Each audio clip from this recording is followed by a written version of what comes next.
ሰላም ጤና ይስጥልን እጅጉን የተወደዳችሁና የተከበራችሁ የአዲስ ስፖርት ቤተሰቦቻችን እንደምን አላችሁልን? ከእናንተው ከሆነው ከአዲስ ስፖርት የዩቲዩብ ቻናላችን አዳዲስ ስፖርታዊ ጉዳዮችን ልናካፍላችሁ እነሆ ዳግም ተገናኘን። ስለምታደምጡን፣ ስለምትከታተሉን ቆይታችሁን ከኛ ጋርም ስለምታደርጉ እጅጉን ከልብ አድርገን ነው የምናመሰግነው። በዛሬ ፕሮግራማችን የተለያዩ ርዕሰ ጉዳዮችን ወደ እናንተም የምናደርስ ይሆናል። ከነዚህ መካከል ትልልቆቹን የአውሮፓ ክለቦች የተመለከቱ እጅግ በርከት ያሉ ስፖርታዊ ጉዳዮችን በዛሬ ፕሮግራማችን ወደ እናንተም የምናደርስ ነው የሚሆነው። ውድ ቤተሰቦቻችን እናንተም ቪዲዮአችንን ላይክ፣ ቻናላችንን ሰብስክራይብ እያደረጋችሁ ከኛ ጋር ቆይታ እንድታደርጉ በአክብሮት ጋብዛለሁ። ዛሬ እንግዲህ የአውሮፓ ቻምፒየንስ ሊግን የተመለከቱ መረጃዎችን እናነሳለን። ምክንያቱም ትናንትና በአውሮፓ ቻምፒየንስ ሊግ 6 ጨዋታዎች ቀጥለው ተደርገዋል። ዛሬም የሚደረጉ ሌሎች 6 መርሃ ግብሮች አሉ። የእነሱንም የጨዋታ ጥቆሞች ወደ እናንተ እናደርሳለን። እስከ ፕሮግራማችን ፍጻሜ ድረስ አብራችሁኝ እንድትቆዩ በአክብሮት ጋብዛለሁ። ቪዲዮአችንን ላይክ፣ ቻናላችንን ሰብስክራይብ እያደረጋችሁ ከኛ ጋር አብራችሁ እንድትቆዩ ነው በአክብሮት የምንጋብዘው። ከመሸጋገሪያ በኋላ በድጋሚ ተመልሰን እንመጣለን። አብራችሁኝ ቆዩ።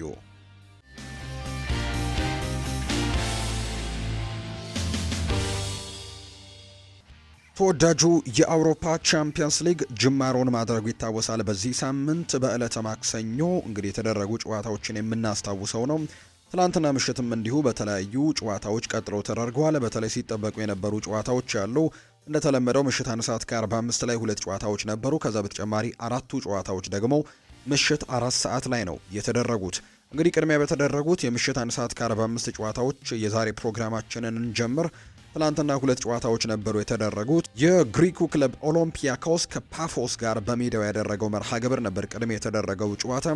ይህ ጨዋታ ሁለቱ ቡድኖች ምንም አይነት ጎሎችን ሳያስቆጥሩ ጨዋታው 0-0 በሆናቸው ውጤት ነው የተጠናቀቀው። ከዛ በተጨማሪ ግን ስላቪያ ብራቲስላቫ እና እንዲሁ ቦዶ ግሊምትም ጨዋታቸውን አድርገዋል። በተመሳሳይ ምሽት 1 ሰዓት ከ45 ላይ የተደረገ መርሃ ግብር ነው። ይህ ጨዋታ ደግሞ 2-2 በሆናቸው ውጤት እየተጠናቀቀ መርሃ ግብር ነው። እነዚህ 2 ጨዋታዎች ምሽት 1 ሰዓት ከ45 ሲል የተደረጉ መርሃ ግብሮች ናቸው። ምሽት 4 ሰዓት ላይ ግን በርከት ያሉ ሲጠበቁ የነበሩ ጨዋታዎች ነበሩ። ባየር ሚኒክ በሜዳው አሊያንዝ አሬና ከቼልሲ ጋር ያደረጉት መርሃ ግብር ነበር። ከዛ በተጨማሪ ደግሞ ሊቨርፑል በሜዳው አንፊልድ ከአትሌቲኮ ማድሪድ ጋር እንዲሁ ያደረጉት ጨዋታ ሲጠበቅ የነበረው ሌላኛው መርሃ ግብር ነው። እንዲሁ ደግሞ ሌሎች ጨዋታዎችም ትናንትና ተመልክተናል። ለምሳሌ ያክል ፓሪስ ሳን ዠርሜ ከጣሊያኑ ክለብ አታላንታ ጋር ያደረጉት መርሃ ግብርም እንዲሁ ደግሞ ኢንተር ሚላን እና የኔዘርላንዱ ክለብ አያክስ አምስተርዳምም ትናንትና ያደረጉት ጨዋታ እነዚህ ሲጠበቁ የነበሩ የምሽት 4 ሰዓት መርሃ ግብሮች ናቸው። በአሊያንዝ አሬና በጀርመን ባየር ሚኒክ ትናንትና የእንግሊዙን ክለብ ቸልሲን ያስተናገደበት ጨዋታ ከነዚህ መካከል አንደኛው ነው። እንግዲህ ባየር ሚኒኮች በዚህ የዝውውር መስኮት ራሳቸውን ለማጠናከር ሙከራዎችን ያደርገዋል። በተለይ ወሳኝ የሚባሉ ተጫዋቾቻቸውን ካጡ በኋላ እነ ቶማስ ሙለርን ከዛ በተጨማሪ እነ ኪንግስሌ ኮመንን ጭምር ካጡ በኋላና እንዲሁ በጉዳት ምክንያት ደግሞ በጣም ተወዳጁ ተጫዋቻቸው ጀማል ሙሲያላንም ጭምር ካጡ በኋላ በዝውውር መስኮቱ ላይ የተወሰኑ እንቅስቃሴዎችን ለማድረግ ችለዋል። የአጥቂ መስመራቸውን በሉዊስ ዲያዝን ከሊቨርፑል በማስፈረምና ኒኮላስ ጃክሰንንም በውሰት በማምጣት ለማጠናከር ሙከራዎችን ያደረጉበትን አጋጣሚ ተመልክተናል። የተከላካይ ስፍራቸውን ደግሞ በባየር ሌቨርኩዘኑ ጀርመናዊ ተከላካይ ጆናታን ታህ ማጠናከራቸው ይታወሳልና ዘንድሮ በተለይ የቪንሰንት ኮምፓኒ ቡድን የአውሮፓ ቻምፒየንስ ሊጉን በሲሪየስ እንደሚመለከተው በርካቶች እያነሱ ይገኛሉና ትናንትና የመጀመሪያ ጨዋታውንም ከቼልሲ ጋር አድርገው በሜዳው አሊያንዝ አሬና 3-1 በሆነ ውጤት ባየር ሚኒክ ማሸነፍ የቻለበት የጨዋታ ውጤትን ነው አስመዝግበው የወጣው። ትሬቨር ቻሎባ ቅድሚያ ራሱ ላይ ጎል አስቆጠረ። ከዛ በተጨማሪ ሃሪኬን ጎል አስቆጥሮ ጨዋታው 2-0 በሆነ ውጤት እየሄደ በነበረበት ሰዓት ኮል ፓልመር ጎል አስቆጥሮ ጨዋታው 2-1 አድርጎት ነበር። ነገር ግን የቀድሞ የቶትንሃም ተጫዋች ሃሪኬን በድጋሚ ለባየር ሚኒክ ጎል አስቆጥሮ ጨዋታው 3-1 እንዲጠናቀቅ እንግዲህ ያደረገበትን አጋጣሚ ነው ትናንትና የተመለከትነው። ሃሪኬን በዘንድሮው የውድድር ዘመን ለባየር ሚኒክ ባደረጋቸው 6 ጨዋታዎችም 10 ግቦችን ያስቆጠረበት እንግዲህ 10ኛ ግቡን ነው ትናንትና ማስቆጠር የቻለበት መርሃ ግብር ሆኖ የተጠናቀቀው። እንግዲህ ትናንትና ቼልሲ በባየር ሚኒክ 3-1 በሆነ ውጤት የተሸነፈበት መርሃ ግብር ነው ትናንትና የተደረገው። ፓልመር ግን በውጤቱ ደስተኛ የሆነ አይመስልም። የተሻለ ውጤት የሚገባን እኛ ነበርን ሲል ነው ኮል ፓልመር ሀሳቡን የሰጠው። የሰማያዎቹ የፊት መስመር ተጫዋች የሆነው ፓልመር ቡድናቸው እንግዲህ በጨዋታው ሽንፈት እንደማይገባውና የተሻለ ውጤት ይገባው እንደነበር ጭምር ነው ከጨዋታው በኋላ በነበረው ሀሳቡን እንግዲህ ያጋራው። ከውድድሩ ምርጥ ክለብ ጋር እኩል መፎካከር እንደምንችልና አቅማችንም ትልቅ እንደሆነ አሳይተናል ይላል ኮል ፓልመር ከባየር ሚኒክ ጋር ካደረጉት ሽንፈት በኋላ እንግዲህ የተናገረው ሀሳብ ነው። እውነት ለመናገር ዛሬ ከጨዋታው የተሻለ ውጤት ይገባን ነበር ሲልም ጭምር ነው ከሽንፈቱ በኋላ ሀሳቡን የሰጠውና ሽንፈቱ በፍጹም አይገባንም ነው ያለው ኮል ፓልመር። የባየር ሚኒክ ግብ ጠባቂ ማኑኤል ኑዌር በበኩሉ ከዓለም ሻምፒየን ጋር እንደምንጫወት እናውቅ ነበር ሲልም ነው የተደመጠው። ቸልሲ የዓለም ክለቦች ዋንጫን ማሸነፉ ይታወሳልና የዓለም ሻምፒየን ነው፣ ከነሱ ጋር እንደምንጫወት ደግሞ ቀደም ብለንም እናውቅ ነበር ሲል ነው ማኑኤል ኑዌር የተናገረው። ቸልሲ ጥሩ ጊዜን በማሳለፍ ላይ መሆኑን ያነሳው ማኑኤል ኑዌር ነገር ግን እኛ ደግሞ ምርጥ ቁመና ላይ እንገኛለን ሲልም ጭምር ነው የተናገረው የባየር ሚኒኩ ግብ ጠባቂ የሆነው ማኑኤል ኑዌር። ኤንዞ ማሬስካም ከትላንትናው ጨዋታ በኋላ ሀሳባቸውን ከሰጡ ሰዎች መካከል አንደኛው ነው። ኤንዞ ማሬስካ ግን በትልቁ ትኩረት ያደረጉት ጆናታን ታህ ላይ ነው። ጆናታን ታህ ቀይ ካርድ ይገባው ነበር ሲሉ ሀሳባቸውን ሰጥተዋል። ቪንሶን ኮምፓኒ ግን እንግዲህ ቀይ ካርድ የውጤት ለውጥ አያመጣም የሚል ምላሽን ሰጥተዋቸዋል። የቸልሲው አሰልጣኝ ኤንዞ ማሬስካ በትላንትናው ጨዋታ እንግዲህ የባየር ሚኒኩ ተከላካይ ጆናታን ታህ ቀይ ካርድ መመልከት ነበረበት ሲሉ ነው ሀሳባቸውን የሰጡት። ጆናታን ታህ ቀይ ካርድ ይገባው ነበር ያሉት ማሬስካ ዳኛው ለምን እንዳላስመለከቱት ግን ግራ አጋብቶኛል ሲልም ጭምር ነው ማሬስካ የሚናገረው። በአሁኑ ሰዓት አንድ ሰው በቀይ ካርድ ለመውጣት ተጫዋቾች እንግዲህ መድማት ያስፈልጋቸዋል የተባለ ይመስል ሲሉ ነው ኤንዞ ማሬስካ የዳኛውን ውሳኔ የተቃወሙት። ኤንዞ ማሬስካ ስላቀረቡት ቅሬታም የተጠየቁት የባየር ሚኒኩ አሰልጣኝ ቪንሶን ኮምፓኒ እንግዲህ ሀሳቡን ሲሰጥ አይመስለኝም ሲሉ ነው ምላሻቸውን የሰጡት። የሚያሰጥ አይመስለኝም ብሏል ቪንሶን ኮምፓኒና ተጫዋች በቀይ ካርድ ማስወጣትም የጨዋታውን ውጤት በፍጹም አይቀይረውም ሲልም ጭምር ነው ቪንሶን ኮምፓኒ ከኤንዞ ማሬስካ ሀሳብ በኋላ ጥያቄ ቀርቦለት ለኤንዞ ማሬስካም ምላሽ እንደሰጠም የተገለጸው። እንግዲህ የባየር ሚኒክና የቸልሲን ጨዋታ ደግሞ እዚህ ጋር ገታ እናድርግና ሌላኛው ጨዋታ በተለይ ሲጠበቅ የነበረው የሊቨርፑልና የአትሌቲኮ ማድሪድ ጨዋታ በርካቶች በጉጉት ሲጠብቁት የነበረ ጨዋታ ነው። ይህ ጨዋታ በአንፊልድ የተደረገ መርሃ ግብር ነው። ከዛ በተጨማሪ በጨዋታው ላይ ደግሞ አሌክዛንደር ኢሳክ የቋሚ አስተላለፍ ስፍራን ደግሞ ማግኘቱ በጣም በትልቅ ጉጉት እንዲደረግም አድርጎታል። ምክንያቱም በክረምት የተጫዋቾች የዝውውር መስኮት የመጨረሻው ቀን ሊቨርፑልን በስንት ትግል የተቀላቀለ ተጫዋች እንደሆነ ይታወቃልና ተጫዋቹ ወደ ሊቨርፑል በሚያደርገው እንግዲህ ዝውውር ውስጥ ወይም ደግሞ ጉዞ ውስጥ እንግዲህ ተጫዋቹ በርከት ላሉ ጊዜያት የልምምድ ሴሽኖች አምልጠውታል ወይም ለ3 ወራት አካባቢ የቡድን ልምምድ አድርጎ አያውቅምና በዚህ ምክንያት በርከት ያሉ ጨዋታዎች ላይ ላይኖር ይችላል በሊቨርፑል ቤት ሲባል ነበር። በሳምንቱ መጨረሻም በተደረገ የተወዳጁ እንግሊዝ ፕሪሚየር ሊግ መርሃ ግብር ላይ አንድም ደቂቃ ሜዳ ላይ ያልተመለከትነውምና ትላንትና በጨዋታው ላይ ግን በቋሚ አስተላለፍ መሰለፉ በርካቶችን አስገርሟል። እንግዲህ ትላንትና እንግዲህ ይህም በሱ ምክንያትም ጨዋታው ሲጠበቅ እንደነበር ነው በርካቶች የሚያነሱትና ትናንትና ሊቨርፑል በሜዳው አንፊልድ ከአትሌቲኮ ማድሪድ ጋር ያደረገውን ጨዋታ ሊቨርፑሎች ማሸነፍ የቻሉበትን አጋጣሚ ነው ትላንትና እየተመለከትነው። እንግዲህ በሊቨርፑል በኩል ቀደም እንዳልኳችሁ አሌክዛንደር ኢሳክ ለ58 ያክል ደቂቃዎች ሜዳ ላይ ተጫውቶ ተመልክተናል። በሁጎ ኤኪቲኬ ተቀይሮ የወጣበትን አጋጣሚ ነው የተመለከትነው። የሊቨርፑልን የማሸነፊያ ግቦች ትላንትና ማስቆጠር የቻሉት ሞሐመድ ሳላህ፣ ቨርጂል ቫን ዳይክ እና አንድሪው ሮበርትሰን ናቸው ትላንትና ጎሎቹን ያስቆጠሩት። በአንጻሩ ለአትሌቲኮ ማድሪድ ደግሞ እንግዲህ ፈርናንዶ ሊዮሬንቴ ግቦን ያስቆጠረ ወይም ሁለቱንም ግቦች ያስቆጠረ ተጫዋች እንደሆነ ነው ትላንትና የተመለከትነው። የሊቨርፑልና የአትሌቲኮ ማድሪድ ጨዋታ ብዙ ጊዜ እንግዲህ በፉክክር የተሞላ ጨዋታ እንደሚሆን ከዚህ በፊትም የሚታወቅ ነው። ለመጨረሻ ጊዜ ሊቨርፑል በአትሌቲኮ ማድሪድ መሸነፉ ይታወሳል። እንደውም ቨርጂል ቫን ዳይክ ከጨዋታው በፊት ይህንን ነገር ሲያነሳውም እንደነበር ይታወሳልና ልክ እንደ ፕሪሚየር ሊጉ ሁሉ ልክ እንደ ፕሪሚየር ሊጉ ሊቨርፑሎች ባለፉት 4 የፕሪሚየር ሊግ ጨዋታዎች 3ቱ ላይ ቦርንመዝን በመጨረሻዎቹ ደቂቃዎች ከዛ በተጨማሪ ኒውካስልን በሪዮ ኤንጎማ የመጨረሻው ደቂቃ ጎል እና እንዲሁ ደግሞ በርንሌንም እንዲሁ በመጨረሻው ደቂቃ በተገኘ የፍጹም ቅጣት ምት ማሸነፋቸው ይታወሳል። በፕሪሚየር ሊጉ ከአራቱ 3ቱን በጭማሪ ደቂቃዎች ላይ በተቆጠሩ ጎሎች ማሸነፋቸውን እናስታውሳለን እና ልክ እንደ ፕሪሚየር ሊጉ ትላንትና ምስጋና ለቨርጂል ቫን ዳይክ የመጨረሻ ደቂቃ ጎል ይግባና ነው ሊቨርፑል 3 ነጥብ ይዞ እንዲወጣ ያደረገው። አንድሪው ሮበርትሰን 4ኛው ደቂቃ፣ ሞሐመድ ሳላህ 6ኛው ደቂቃ ትላንትና ጎል አስቆጥረው ጨዋታውን በጥሩ ሁኔታ እንግዲህ 2-0 እየመሩ ነበር። ነገር ግን የመጀመሪያው 45 ሊጠናቀቅ ጭማሪ ደቂቃው ላይ እንግዲህ ማርከስ ሊዮራንቴ ትላንትና ግብ አስቆጥሮ ቡድኑን እንግዲህ 2-1 አድርጎ ነው ወደ እረፍት ያመሩት። ከዛ በኋላ 81ኛው ደቂቃ ላይ በድጋሚ ይኸው ተጫዋች ማርኮስ ሊዮሬንቴ ጎል አስቆጥሮ ጨዋታው 2-2 ሊጠናቀቅ ነው ሲባል 92ኛው ደቂቃ ላይ ነው ቨርጂል ቫን ዳይክ ጎል አስቆጥሮ ለሊቨርፑል ሙሉ 3 ነጥቡን እንዲያሳኩም ማድረግ የቻለበትን አጋጣሚ ያገኘውና እንግዲህ ባለፉት 5 ጨዋታዎች ማለት ነው የፕሪሚየር ሊጉን 4 ጨዋታዎች ጨምረን እንዲሁ ደግሞ የትላንትናውን የአውሮፓ ቻምፒየንስ ሊግ ጨምረን ካለፉት 5 ጨዋታዎች ሊቨርፑል የማሸነፊያ ግቦቹን ያስቆጠረው በመጨረሻዎቹ የሽርፍራፊ ሰከንዶች እንደሆነ እያስመለከተን ይገኛልና እስከ መጨረሻው ድረስ ተስፋ ባለመቁረጥ ጎሎችን ለማስቆጠር የሚተጋ አይነት ቡድን እንደሆነ ትላንትናም አሳይቷል። ሊቨርፑል በመጨረሻው ደቂቃ ላይ ባስቆጠረው ጎልም ጨዋታውን 3-2 በሆነ ውጤት ነው ማሸነፍ የቻለው። ሊጉንም ቻምፒየንስ ሊጉንም ማሸነፍ እንፈልጋለን ብሏል ቨርጂል ቫን ዳይክ። የሊቨርፑል አምበል ቨርጂል ቫን ዳይክ ቡድናቸው በዚህ ዓመት ዓላማው ትልቅ መሆኑን ነው የተናገረው።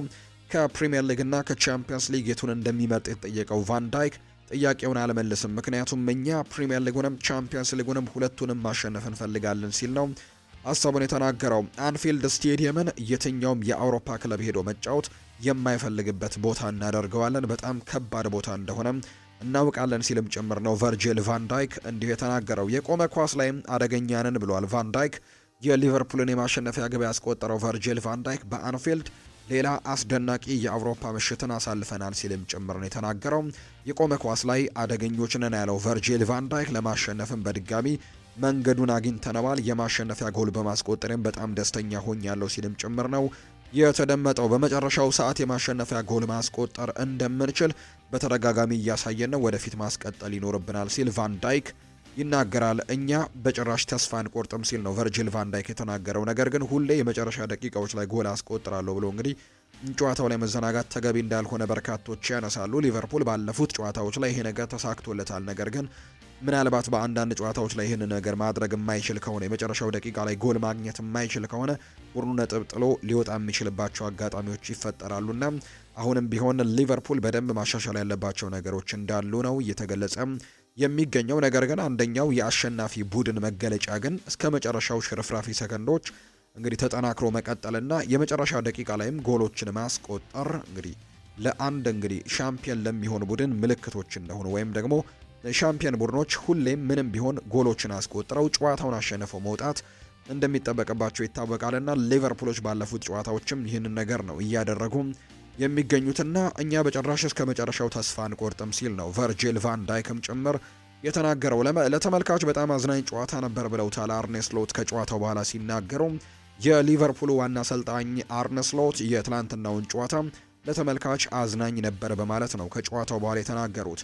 አትሌቲኮ ማድሪድ በተለያየ አስተሳሰባቸው ይታወቃሉ ያሉት አርኔ ስሎት እነሱን ለመርታት በራሳቸው መንገድ መጫወት ነበረብን ሲልም ጭምር ነው የተናገረው አርኔ ስሎት። አሰልጣኙ ያያይዘው አሌክዛንደር ኢሳክ ከጠበቅኩት በላይ ጥሩ እንቅስቃሴን አድርጓል፣ ሙሉ ለሙሉ ዝግጁ ይመስል ነበር ሲልም ነው የተደመጠው። ነገር ግን ኢሳክ አሁንም ቢሆን በአንድ ሳምንት 3 ጨዋታዎችን ለማድረግ ዝግጁ ግን አይደለም ሲል ጭምር ነው አርኔ ስሎት የተናገረውና በእኔ አመለካከት በጣም ብቁ ይመስለኛል። ይህ በጣም አዎንታዊ ነገር ነው። ከጠበቅኩት በላይም ተመልክቼበታለሁ። ነገር ግን በሳምንት 3 ጨዋታዎችን ማድረግ የሚችልበት ጊዜ ላይ ግን እንዳልሆነ መናገር ያስፈልጋል ሲል የተናገረው። ፍሎሪያን ቨርትስን በተመለከተም አርኔ ስሎት ሲናገር ፍሎሪያን እየተጠናከረና እየተሻሻለ ነው፣ እናም ደግሞ ከኛ ጋር እየተስማማ ነው። ሰዎች 22 ዓመት እንደሆነ ወይም ደግሞ የ22 ዓመት ልጅ እንደሆነ ይረሱታል መሰለኝ የሚል አይነት ሀሳብን ጭምር ነው አሰልጣኝ አርኔ ስሎት ስለ ተጫዋቻቸው ፍሎሪያን ቨርትስ ሀሳባቸውን ያጋሩት።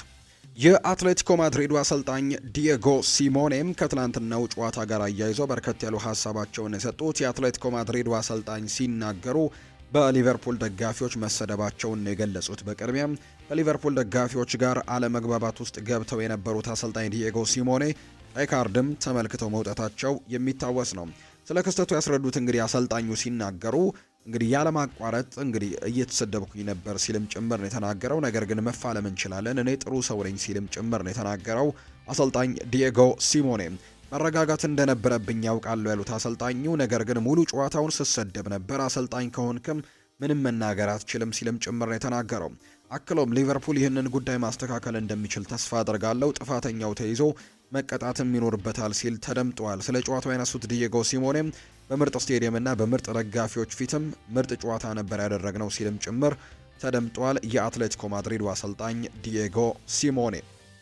ሌላኛው ትላንትና የተደረገው ጨዋታ በአውሮፓ ቻምፒየንስ ሊግ የአምናው ሻምፒየን ፓሪስ ሰን ዠርሜን የሉዊስ ኤንሪኬ ቡድን ትላንትና የጣሊያኑን ክለብ አታላንታን ያስተናገደበት መርሃ ግብረም ትላንትና ሲጠበቁ ከነበሩ ጨዋታዎች መካከል አንደኛው ነው። የአምናው እንግዲህ ሻምፒየን ምን አይነት ጅማሮችን ያደርጋል የሚለው ጉዳይ በርካቶችን ሲያስጠብቅ የነበረው ጉዳይ ነው። ምክንያቱም በጉዳት ምክንያት ያጧቸው ተጫዋቾች እንዳሉ ይታወቃልና በተለይ የነ ደሴሬ ድዌ፣ ኦስማን ዴምቤሌ እንግዲህ በዚህ ቡድን ውስጥ አለመኖር ትልቅ እንግዲህ ማጣት ሊሆንባቸው እንደሚችል ትላንትና ሲገለጽ ነበርና ነገር ግን ትናንትና ጨዋታውን አሸነፈው መውጣት የቻሉበትን አጋጣሚ ተመልክተናል። በሳምንቱ መጨረሻ ጉዳት ገጥሞት የነበረው ኪቪቻ ክቫራትስኬሊያ በትላንትናው ጨዋታ ላይ ግን በቋሚ አስተላለፍ ውስጥ ተካቶ ጨዋታውን ሲያደርግ ተመልክተናል። ትላንትና እንግዲህ ፓሪስ ሰን ዠርሜን ፍጹም በበላይ በነበረ ጨዋታ 4-0 በሆነ ሰፊ ውጤት ነው ጨዋታውን አሸነፈው መውጣት የቻሉበት መርሃ ግብር የተደረገው። ትላንትና የአምናው ሻምፒዮን አሁንም ጠንካራ ሆኖ ነው እንግዲህ ውድድሩን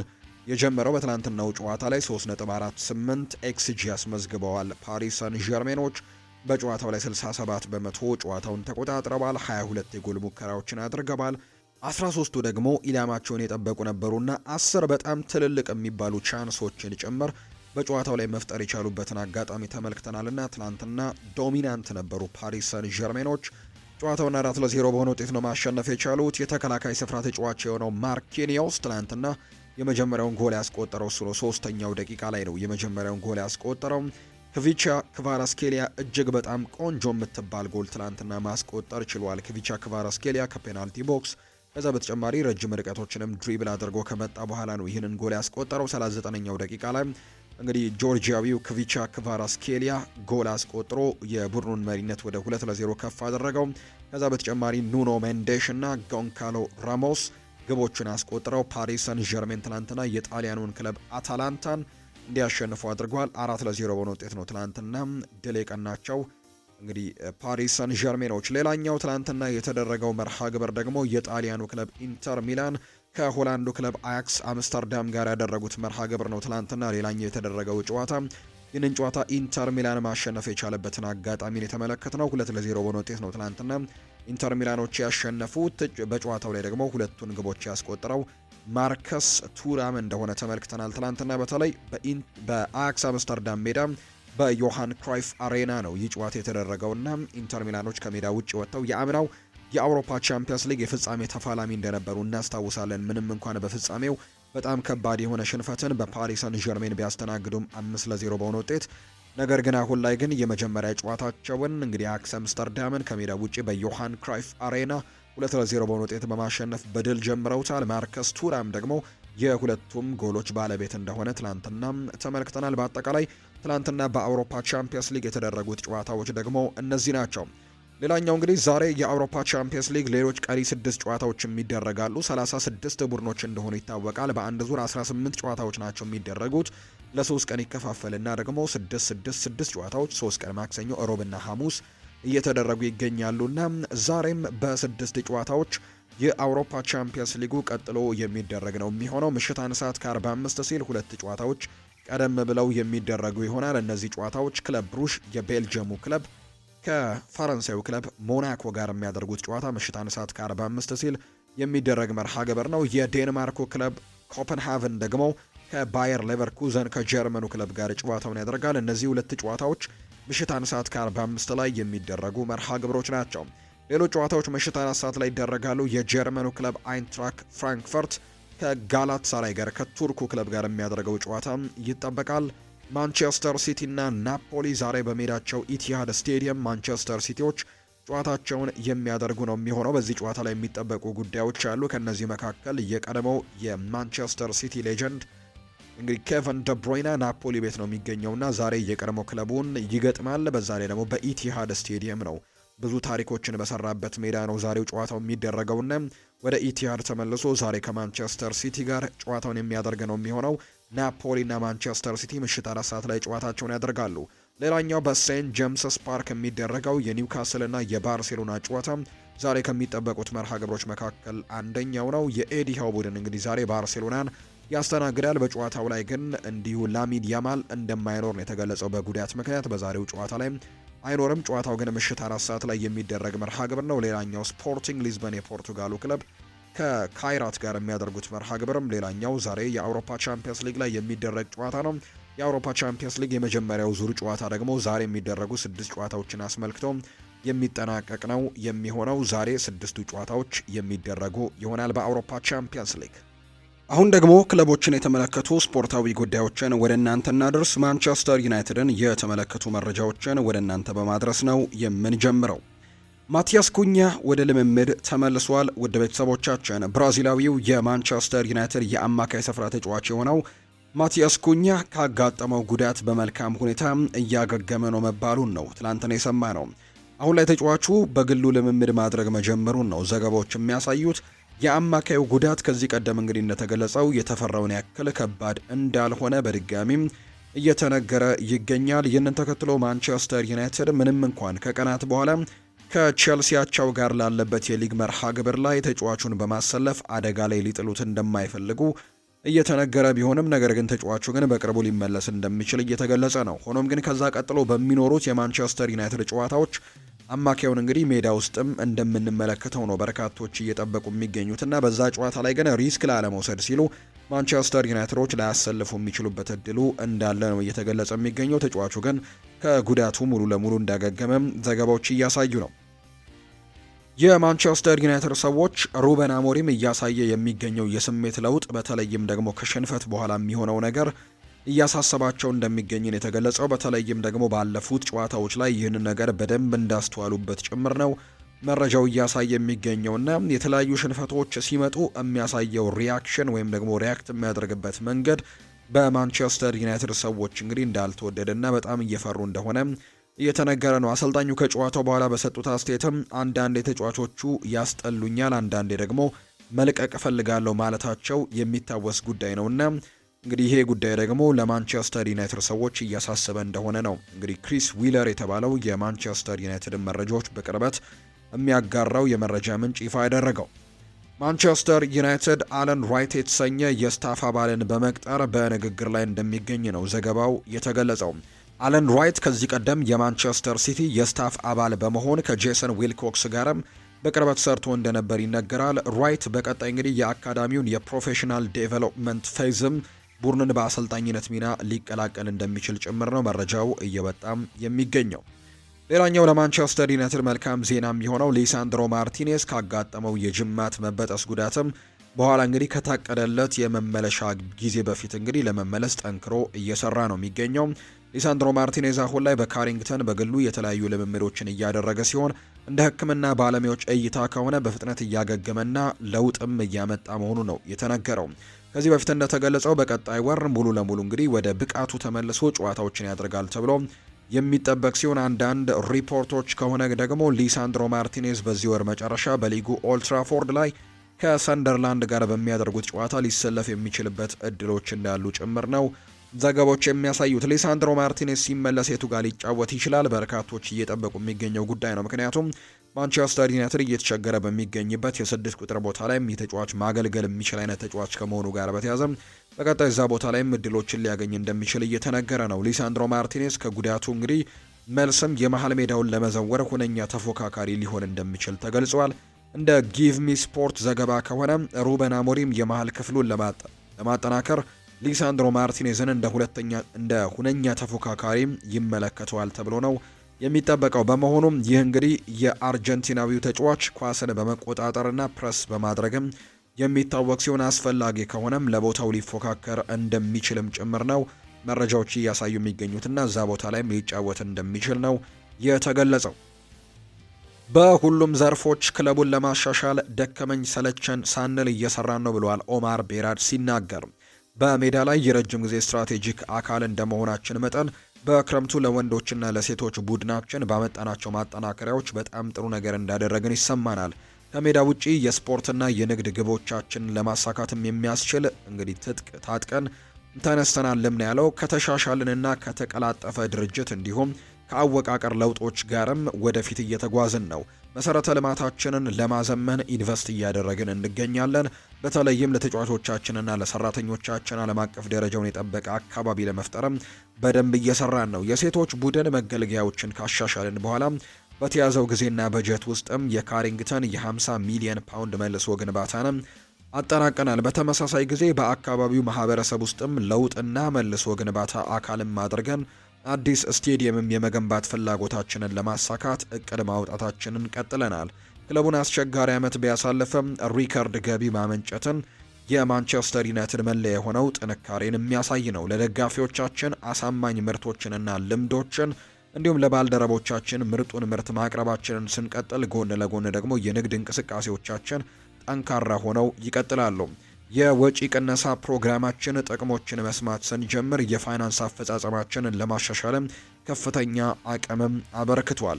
ይህ ደግሞ በምላሹ ከፍተኛ ቅድሚያ የሚሰጠው ነገር እንድናደርግም ያስችለናል።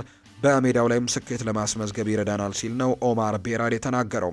የማንቸስተር ዩናይትድ ሲኢኦ ኦማር ቤራድ ስለ ማንቸስተር ዩናይትድ አጠቃላይ የአጭርና የረጅም ጊዜ እቅዶችም ተጠይቆ ሲናገር በዚህ የውድድር ዘመን በሁሉም መስኮች ላይ ደረጃዎችን ከፍ ለማድረግ እየሰራን ነው።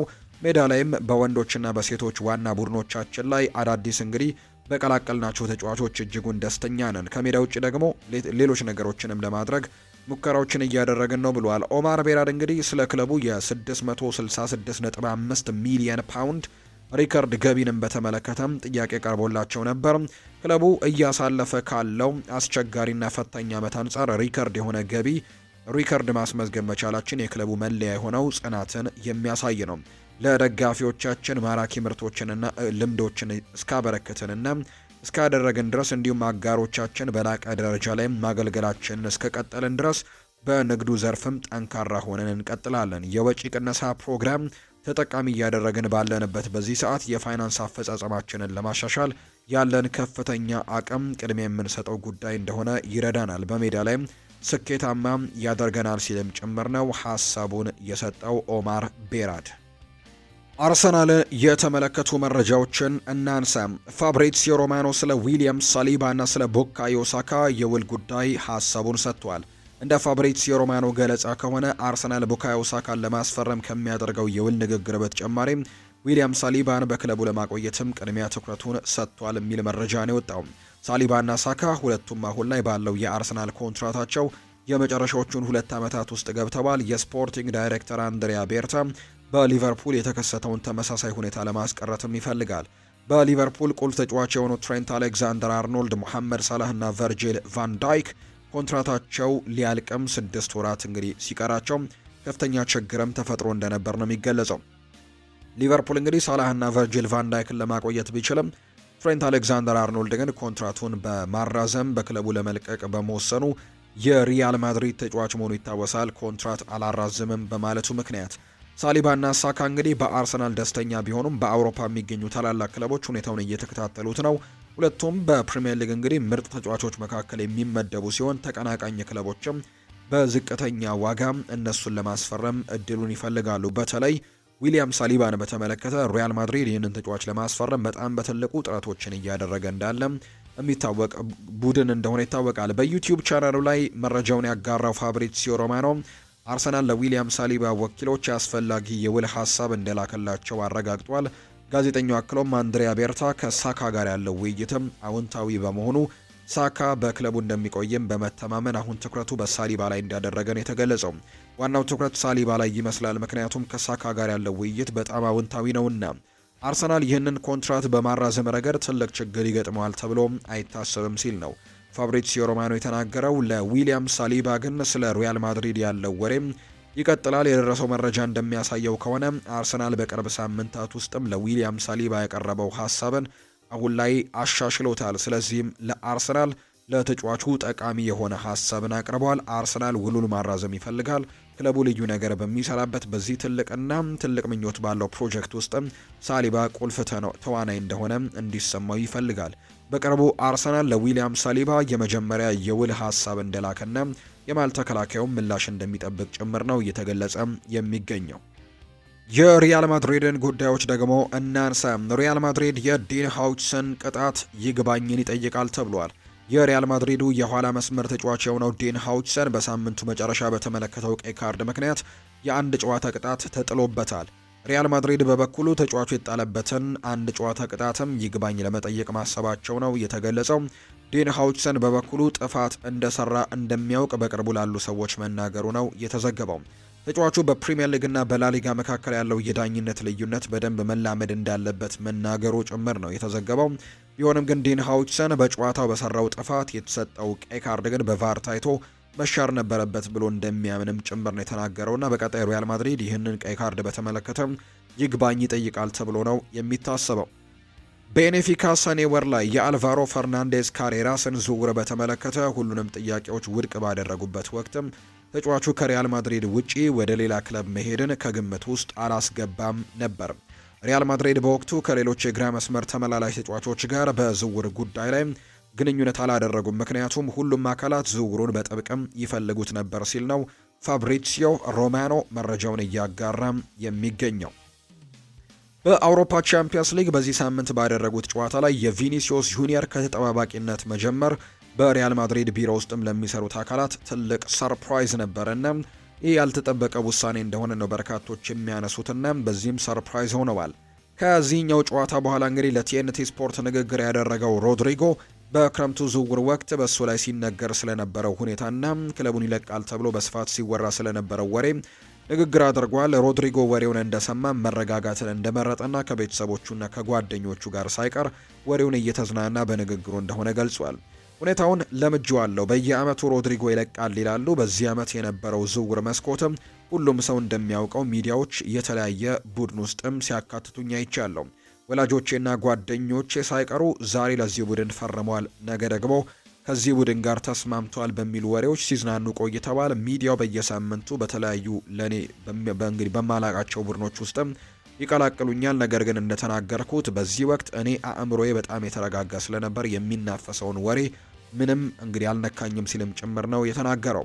የሲቢኤስ ስፖርት ተንታኝና የቀድሞው የማንቸስተር ሲቲ ተጫዋች የነበረው ማይከል ሪቻርድስ በትላንትናው ጨዋታ ላይ እንግዲህ ሲናገር ሳንቲያጎ ቤርናቢው ትልቅ ስቴዲየም ነው፣ እስካሁን ከሄድኩባቸው ስቴዲየሞች ሁሉ የተሻለው ስቴዲየም እሱ ነው። ባለፈው የውድድር ዓመት ወደ ስቴዲየሙ የመሄድ አጋጣሚን አግኝቼ ነበር። እናም በስቴዲየሙ 3D እይታዎችን ተመለከትኩኝ። በዚህም ደግሞ የቡድኑንም መዝሙር ወድጄዋለሁ ሲልም ጭምር ነው ማይክል ሪቻርድስ የተናገረው። ማንቸስተር ሲቲን ደግሞ የተመለከቱ መረጃዎችን እናንሳ። በእግር መጫወት ላይ እንድሻሻል ጋርዲዮላ ይረዳኛል ብሏል ጂያንሉጂ ዶናሩማ። የማንቸስተር ሲቲው ግብ ጠባቂ ጂያንሉጂ ዶናሩማ በእግሩ የመጫወት ክህሎቱን ለማሻሻልም እየጣረ መሆኑን የገለጸው ሉዊስ ኤንሪኬ ዶናሩማን ለመቀየር ያሰቡት በእግር መጫወት ላይ ስለሚቸገር እንደሆነ መነገሩ አይዘነጋም። ዶናሩማ በበኩሉ ይህንን ለማሻሻል ሁልጊዜም እየጣርኩኝ ነው ያለ ሲሆን አሁን ላይ ከጓርዲዮላ ጋር ነኝ እና ደግሞ እሱ በዚህ ረገድ ከዓለም ምርጥ አሰልጣኞች አንዱ እንደሆነ ያውቃለሁ ብሏል። አክሎም በእርግጠኝነት ጓርዲዮላ እኔን መርዳት ይችላል፣ በጋራ ብዙ ነገሮችን እንሰራለን፣ አብረን ጥሩ ስኬትም እንደምናሳካ እርግጠኛ ነኝ ሲልም ጭምር ነው ሀሳቡን የሰጠው። ፔፕ ጓርዲዮላ ይናገራል በዶናሩማ ላይ ባለፉት 10 ዓመታት ሁሌም አስገራሚ ግብ ጠባቂዎች ነበሩ እንላለው። ኤደርሰን የማይታመን ስራን ሰርቷል። እናም እኛንም ደግሞ የረዱን ሌሎች ግብ ጠባቂዎችም ነበሩን። እንግዲህ ጂያንሉጂ ዶናሩማ እንግዲህ በ26 ዓመቱ ለብዙ ዓመታት ምርጥ ሆኖ የመጣ ነው። በእርግጥም ደግሞ እሱ ትልቅ ግብ ጠባቂ እንደሆነ አውቃለሁ ሲልም ጭምር ነው የተናገረው። እንግዲህ እኛ ያሸንፋሉ ከሚባሉት አይደለንም የአውሮፓ ቻምፒየንስ ሊግን፣ አሁን ላይ እዚህ በመሆናችን ደስተኞች ነን።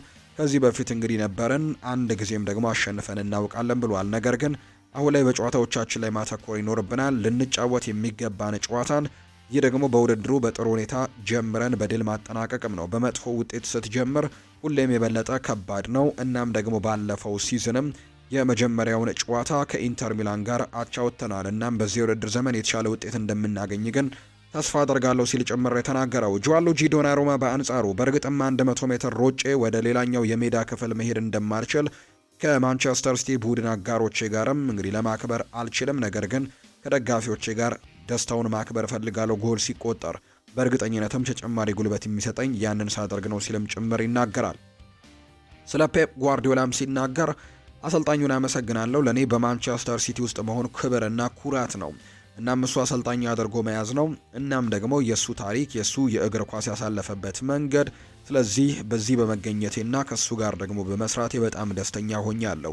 በእርግጥም አሁን ብዙም ማሻሽላቸው ነገሮች እንዳሉኝ አምናለሁ። ብዙ ተጨማሪ ነገሮችንም መስጠት እችላለሁ። አላማዬም ደግሞ ሁሉንም ነገር ለመስጠት ለማንቸስተር ሲቲ ዝግጁ መሆን ጭምር ነው ሲልም ጭምር ይናገራል። ጂያንሉጂ ዶናሩማ ከማንቸስተር ሲቲ ጋር በተያዘ እንዲሁ ከፔፕ ጓርዲዮላ ጋር በተያዘ ሀሳቡን ሲያጋራ ዶናሩማ ይቀጥልና ሁልጊዜም ትልቅ ማለም አለብን፣ ነገር ግን በትህትና እናደርገዋለን።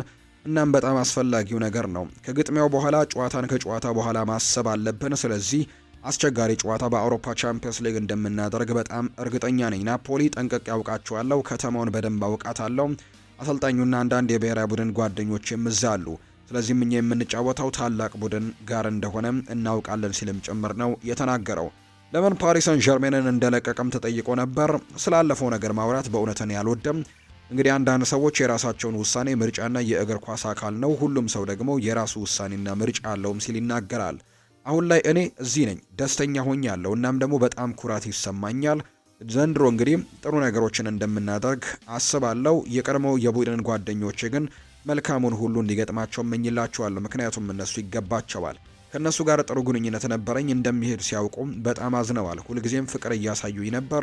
ለእኔ ይሄ ደግሞ በጣም ትልቅ ነገር ነው፣ በጣም አስፈላጊ ነገር የሚያኛው ነው። ለቀድሞ ባልደረቦቼና ለክለቤም እንደ አስፈላጊ ነገር እንዳደረግኩኝ ይሰማኛል። ይሄ ለእኔ በጣም ኩራት ነው ሲልም ጭምር ነው ጂያንሉጂ ዶናሩማ የተናገረው። ነገር ግን ስለ አለፈ ነገር ማውራት ግን እና መናገር መቻል ግን አያስፈልግም። አሁን እዚህ ነኝ። እኔ የማንቸስተር ሲቲ ሰው ነኝ። ብዙ ታሪክ ባለው ግዙፍ ክለብ ውስጥም እና በእውነት ማሸነፍ የሚፈልግ ሁሉንም ነገር የሚያደርግ ቡድን ውስጥም ደግሞ ራሴን አግኝቼዋለሁ። ለራሴ ደግሞ በጣም ጥሩ ነገሮችን ማድረግ የምችልበት ቡድን ውስጥም እገኛለሁ ሲልም ጭምር የተናገረው ጂያንሉጂ ዶናሩማ። ፔፕ ጓርዲዮላ ሲናገር ስለ ኬቨን ደብሮይና በናፖሊ አጀማመሩ በጣም ጥሩ ነው፣ ምንም አላስገረመኝም። በዛ ደረጃ ላይ ያሉ ተጫዋቾች በፍጥነት ይላመዳሉ። በዛ ደረጃ ያሉ ተጫዋቾች ለመላመድና በጥሩ ሁኔታ ለመጫወትም ብዙ ጊዜ አያስፈልጋቸውም ሲልም ጭምር ነው ጓርዲዮላ የተናገረው። ባለፉት 10 ዓመታት ሁልጊዜም የማይታመን ግብ ጠባቂዎች ነበሩንና ጂያንሉጂ ዶናሩማም ከነዚያ መካከል እንደሚሆን አምናለሁ። ኬቨን ደብሮይና ጋር እንደገና ለመገናኘት በጉጉት ስለመጠበቁ ሲናገር ከጨዋታው በኋላ በደንብ እንገናኛለን፣ እናወራለን። በእርግጥም እሱ መመለሱ በጣም ደስ ይላል ሲልም ጭምር ነው የተናገረው ጓርዲዮላ። ማንቸስተር ሲቲ ቻምፒየንስ ሊግን ሲያሸንፋሉ ተብሎ ነበር። እኛ እንግዲህ አሁን ላይ በትልቁ የምንገመት አይነት ቡድን አይደለንም፣ ነገር ግን እሱን ለማድረግ ግን እንሞክራለን፣ ነገር ግን በትልቁ አልተገመትንም ሲልም ጭምር ነው የተናገረው። ውድድሮችን አንመርጥም፣ ይህ ጨዋታ ነው። እናም ከዚህ ደግሞ በአንድ ሳምንት ወይም ደግሞ በ10 ቀናት ውስጥ ወደ ሃደርስፊልድ እንሄዳለን። ያኔ በጣም አስፈላጊ ይሆናል እሱም ጨዋታ ቢሆን። ስለዚህ ሁሉንም ጨዋታዎች ለማሸነፍ ነው የምንጫወተው፣ የምናቀለውና የምናከብረው ጨዋታ የለም ሲልም ነው የተናገረው። ባለፈው የውድድር ዘመን የመጨረሻዎቹን 15 ወይም 20 ጨዋታዎች በፕሪሚየር ሊግ ውስጥ ምርጥ ሆነን ነበር ያጠናቀቅ ነው፣ በመጀመሪያዎቹ ነጥብ ጣልን እንጂ ሲልም ነው የተናገረው። ፔፕ ጓርዲዮላ ስለ ኤርሊንግ ሃላንድ ሲናገር እዚህ ለመሆን የብዙ ዓመታት ኮንትራትም ተፈራርሟልና ይሄ ለክለቡ በጣም ትልቅ ነገር ነው ያለው። ማቴዮ ኮቫቺች በቅርቡ ይመለሳል ብሏል ፔፕ ጓርዲዮላ። ፔፕ ጓርዲዮላ እንግዲህ ስለ አንቶኒዮ ኮንቴም ሲናገር በጣም አደንቋለሁ፣ ከሱ ብዙ ነገሮችን ተምሬያለሁ፣ በጣም ማከብረዋለሁ ሲል ነው የተናገረውና ከናፖሊ ጋር በጣም ከባድ ጨዋታ እንደሚጠብቀኝ ማውቃለሁ፣ ምክንያቱም አሰልጣኙም በጣም ጎበዝ አሰልጣኝ ከመሆኑ ጋር በተያያዘ ሲል ነው ፔፕ ጓርዲዮላ ሀሳቡን የሰጠው። ታሪካዊ ጨዋታ ይሆናል ብለዋል ኤዲ ሃው ሲናገር። የኒውካስል ዩናይትድ ዋና አሰልጣኝ ኤዲ ሃው የዛሬው የባርሴሎና ጨዋታ ታሪካዊ ጨዋታ ይሆናል ሲል ነው ሀሳቡን ያጋራው። ሴንት ጄምስስ ፓርክ ስቴዲየም የሚኖረውን ድባብ ለማየትም ጓጉቻለሁ ሲል አሰልጣኝ ኤዲ ሃው ጨምሮ ተናግሯል። ባርሴሎና ከዓለም ምርጥ ቡድኖች አንደኛው ነው ያሉት አሰልጣኝ ኤዲ ሃው ጨዋታውን ለማሸነፍ እስከ መጨረሻው ደቂቃ ግን መፋለም ይኖርብናል ሲልም ነው የተናገረው። አሰልጣኙ በንግግራቸው ወቅትም የቡድኑ አጥቂ እንግዲህ ዊሳ በጉዳት ምክንያት ለ2 ወራት ከሜዳ እንደሚርቅም ነው ያረጋገጡት። ስለዚህ አዲሱ ፈራሚያቸው ለ2 ወራት ያክል ይህንን ቡድን ማገልገል እንደማይችል ነው አሰልጣኝ ኤዲ ሃው የተናገሩት። ሌላኛው የባርሴሎና አሰልጣኝ የሆኑት ሃንሴ ፍሊክም ከጨዋታው ጋር በተያያዘም የተለያዩ ሀሳቦችን ሰጥተዋል። በአካል ጠንካራ ቡድንን እጠብቃለሁ ብሏል ሃንስ ፍሊክ። የባርሴሎና ዋና አሰልጣኝ ሃንስ ፍሊክ በዛሬው ጨዋታ ኒውካስል ዩናይትድ በአካል ጠንካራ ሆኖ ይቀርባል ብለው እንደሚጠብቁ ጭምር ነው ሀሳባቸውን የሰጡት። ኒውካስል ዩናይትድ በአካል ጠንካራ ይሆናል ብዬ እጠብቃለሁ። ቡድኑ ባለፉት ዓመታትም የተገነባ ነው። ኤዲ ሃው አስደናቂ ስራንም ሰርቷል ሲል ነው ሃንስ ፍሊክ የተናገረው። ስቴዲየማችን እስካሁን አላየሁትም፣ ነገር ግን የፕሪሚየር ሊጉ ምርጥ እንደሆነ ግን ተጫዋቾቹ ነግረውኛል።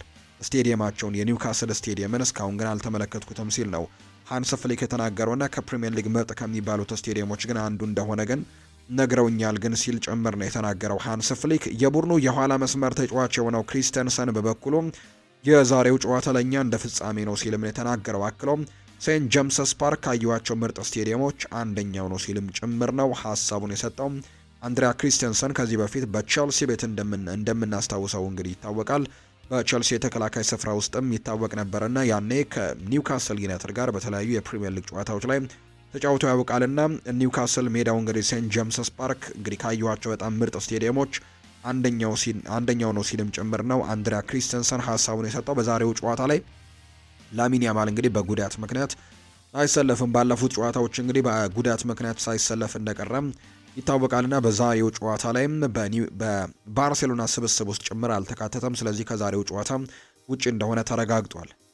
የመጨረሻ መረጃችን እናደርገውና የሀገር ውስጥ አንዳንድ ጉዳዮችን እንንገራችሁ ውድ ቤተሰቦቻችን።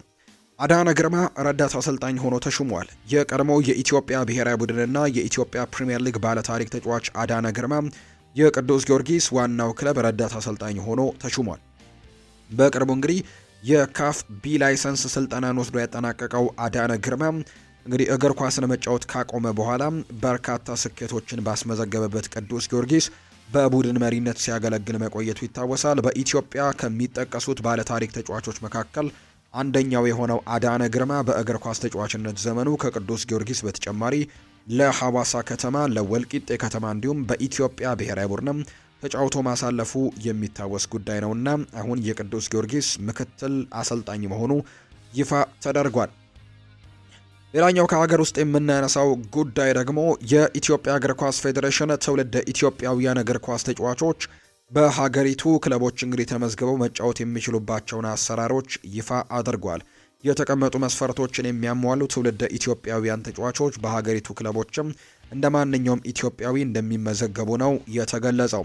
መስፈርቶቹ ምንድናቸው የሚሉትን ስንመለከት በተለምዶ ቢጫ ካርድ የሚባለውን የትውልደ ኢትዮጵያውያን መታወቂያን የያዘ ቢያንስ በአንድ ወላጅ ወይም ደግሞ አያት በኩል ከኢትዮጵያ የሚነሳ የዘር ሐረግ ያላቸው በትውልደ ኢትዮጵያ መታወቂያ ካርድ ብቻ ለክለቦች በተጫዋችነት የሚመዘገቡ በውጭ ሀገራት ፓስፖርቶች በመጠቀም የስራ ፍቃድ እንዲወጣላቸው በክለቡ ጥያቄ የማይቀርብባቸው የሀገሪቱ ክለቦች ተጫዋቾችን ደግሞ በሚመዘገቡበት ወቅትም የውጭ ተጫዋቾች የማስመዝገቢያ ክፍያን አይከፍሉም። ተጫዋቾቹም እንዲሁ የክለቦቹን የውጭ ዜጋ ተጫዋቾች ኮታ ላይም የማይገቡ ይሆናል።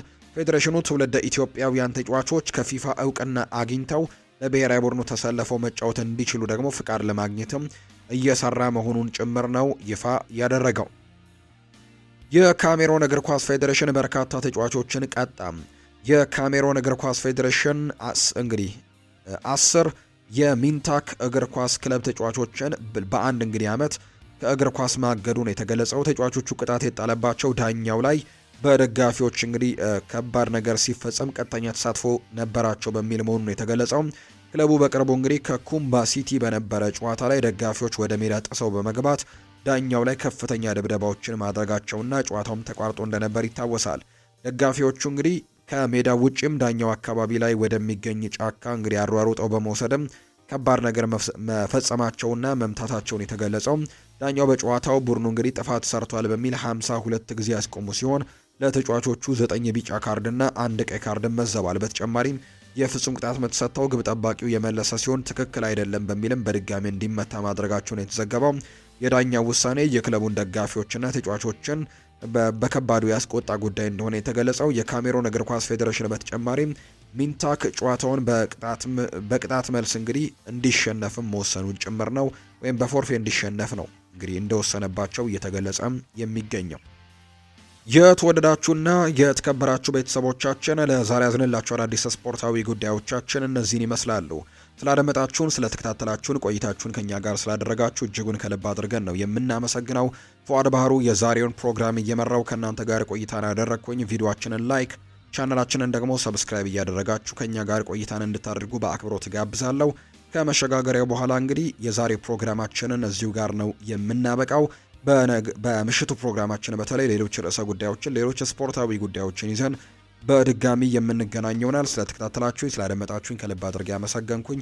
መልካም ጊዜ፣ መልካም ደግሞ ቀን እንዲሆንላችሁም በአክብሮት ተመኘሁኝ።